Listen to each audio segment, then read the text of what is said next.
Баршаңызға сәлем достар, сіздермен Баймадиока. Бүгін сіздермен мраморный печеньені дайындайтын боламыз. Өте оңай әрі тез дайындалады.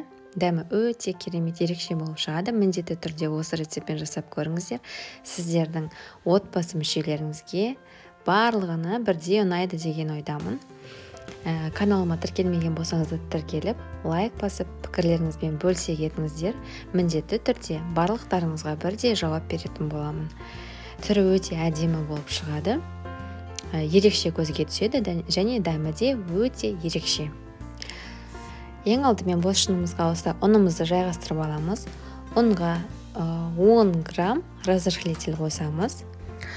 130-120 грамм қант ұнтағын, яғни сахарный пудрамызды қосып, осылай жақсылай араластыратын боламыз. Және де 2 дана жұмыртқамызды қосамыз.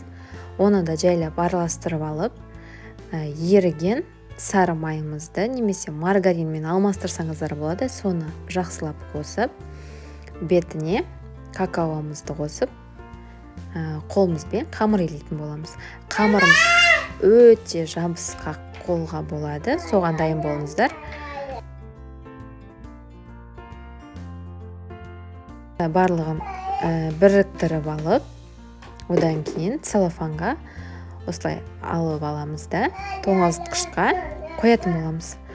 Кішкене бір 15-20 минуттай ұстаймыз. 15-20 минуттан кейін пергамент қағазымызды дайындап алып, жаңағы тоңазытқыштан қамырымызды алып, дөңгелек шариктар жасап, оны сахарный пудрамызға аунатып аламыз да. Дайындап қойған пергамент қағазымыздың үстіне төсейтін боламыз. Және де міндетті түрде айтып кететін нәрсе, аралары өте алшақ орналасуы керек, себебі біз оны пешке салған кезімізде печеньеларымыз жайылып, бір-бірлеріне кедергі болмауы қажет. Осылай видеода көріп тұрғандарыңыздай етіп, арасын алшақ етіп, 180 градуста 15-20 минутқа пешімізге салатын боламыз. Келесі бөлігіне мен осылай грек жаңғағын ұнтақтап алып, арасына салып, жаңағы сахарный пудрамызға аунатып алып, осылай төседім.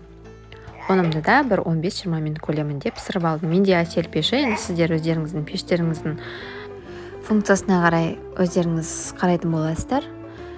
Мінекей осылай пісіп шығады.